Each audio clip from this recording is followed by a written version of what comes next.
আসসালামু আলাইকুম প্রিয় ভিউয়ার্স, আশা করি সকলে ভালো আছেন। আলহামদুলিল্লাহ আমি ভালো আছি।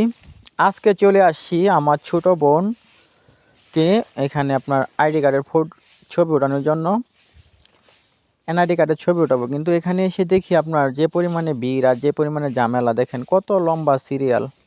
আসলে রোদের মধ্যে সকাল থেকে দাঁড়িয়ে আছে, কিন্তু এখানে লম্বা লাইনের কারণে অনেকে যেহেতু করতে আসছে, ওই জন্য অনেকে এখানে দেখেন ভোগান্তির শিকার হচ্ছে।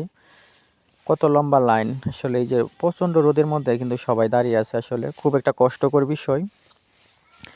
যদিও কষ্ট হোক, তাও তো করতেই হবে, আসলে এটা তো দরকারি জিনিস। আসলে বাংলাদেশের যেহেতু আমরা নাগরিক, আমাদের একটা পরিচয়পত্র, আমাদের এনআইডি কার্ড, এটা তো গুরুত্বপূর্ণ একটি জিনিস। আসলে যে কোনো কাজে এটা দরকার, প্রয়োজন।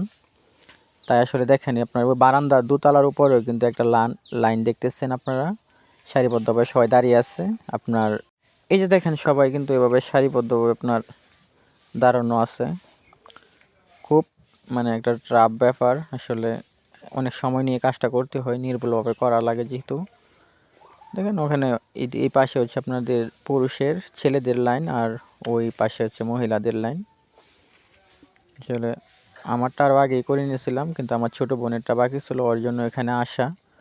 অনেকক্ষণ যাবত এখানে দাঁড়িয়ে আছি। মোটামুটি এখন ও ভিতরে ঢুকছে, এখনও বের হতেছে না। আর কতক্ষণ বা লাগে আসলে বলতে পারতেছি না। খুবই একটা কষ্টকর বিষয়। আমি স্কুলে পড়াশোনা করতাম, আর এখান থেকে আমি এসএসসি পরীক্ষা দিয়ে এসএসসি পাস করছি। ওটা আমাদের হচ্ছে স্কুল। ওই ভবনটা আগে ছিল না, যদিও আমরা এখানে পড়াশোনা করছি আগে, এটা নতুন হয়েছে। এটা ছিল, আবার আপনার ওই পাশে আরেকটা ছিল, ওইটা ছিল, আর ওই পাশে এটা ছিল। ওই দোতলার দেখতেছেন, ওটাতে আমরা পড়াশোনা করছি। এখন আমরা চলে আসি, এখন আল্লাহ দিলে মাশাআল্লাহ আরেকতলা হয়েছে। সবাই ভালো থাকবেন, সুস্থ থাকবেন, ধন্যবাদ সবাইকে।